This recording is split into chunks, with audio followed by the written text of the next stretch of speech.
You know that feeling, right? You wake up and for no real reason, there's just this cloud hanging over you. But what if that feeling wasn't random at all? What if it was your body trying to send you a warning signal, maybe days in advance? And what if the secret to actually decoding that message is already on your wrist? Yeah, we're about to uncover your wearable's biggest secret.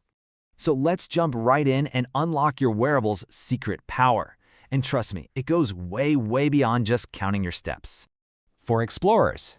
Okay, so there's this incredible, almost sci-fi field bubbling up behind all of this called digital phenotyping. Here's the core idea.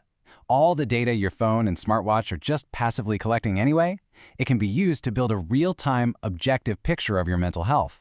I mean, think about what a huge leap that is. We're moving from just saying, I feel stressed, to having hard data that shows exactly how your body is handling it. It's really like we're finally learning to speak our body's hidden language. And if you're going to learn one word to start, the most important one you need to know is HRV. So what in the world is heart rate variability, or HRV? Look, here's the simple version.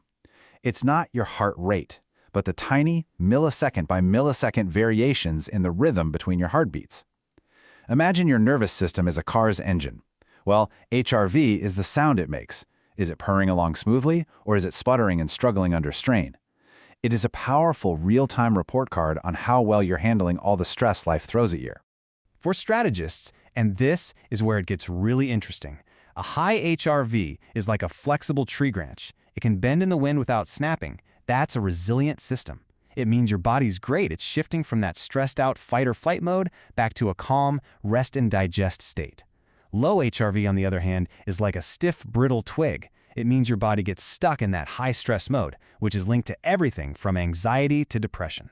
So let's move on and see how all this fits together in what we can call the stress-sleep-mood triangle. This right here, this is the core framework for understanding how a bad mood is actually born. For strategists, check this out. This framework is going to completely change how you see your own bad moods. See, they almost never just come out of nowhere. Instead, they're usually the final step in a 48-hour chain reaction. It starts with a stressor. That stress messes with your nervous system, which in turn totally wrecks your sleep quality. And that poor sleep, well, that directly leads to a low mood the very next day. It's a vicious but very predictable cycle.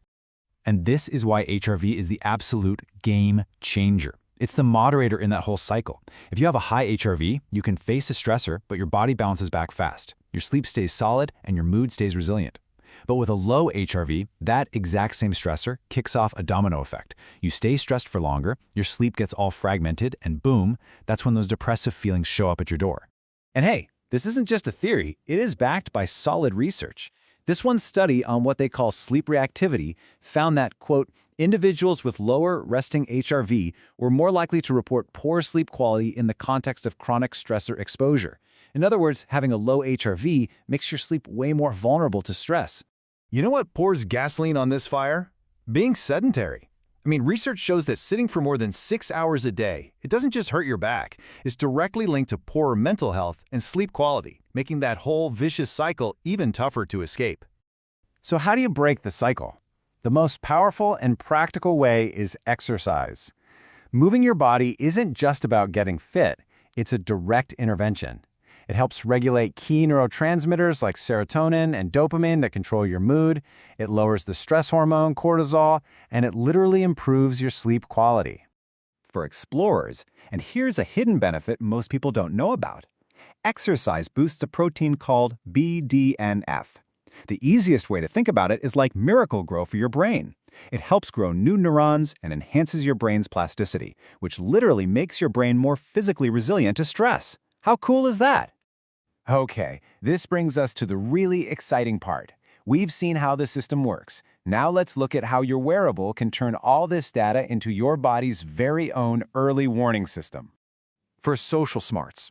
Now, if you like being in the know, you are going to love this. A groundbreaking study from McMaster University found something incredible. Wearables can actually detect the risk of a major depression relapse weeks or even months before it happens, just by analyzing your passive data.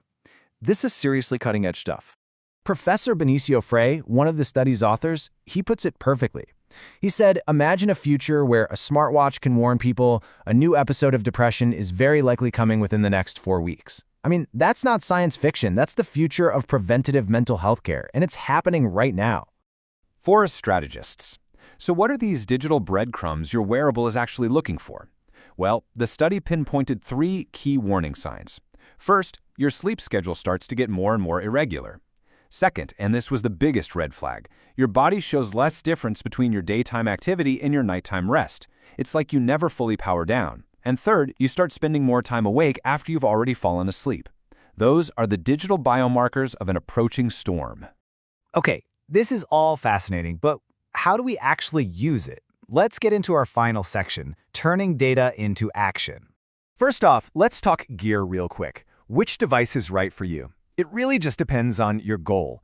If you want that holistic health picture and you really care about sleep and stress, the Oura Ring is fantastic. If you're an athlete and you're obsessed with performance, Whoop with its strain and recovery scores is built for you.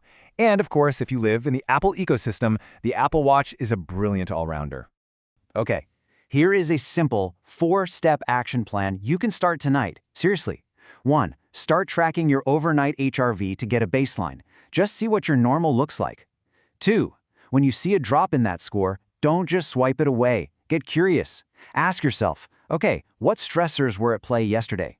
3. Use that data as your cue to prioritize rest. Maybe that means skipping the intense workout and just going for a walk instead. And 4. Move. Actively break up those long periods of sitting. This isn't about being perfect, it's just about starting to listen. So here is the single biggest idea to take away from all this. Your wearable isn't just a passive device logging your past. It is an active tool that is forecasting your future emotional state. The data's there, whispering what's coming down the road. The only question left is, are you ready to listen? If this touched your heart, please subscribe, like, and share it with your family. Save this for more meaningful content ahead.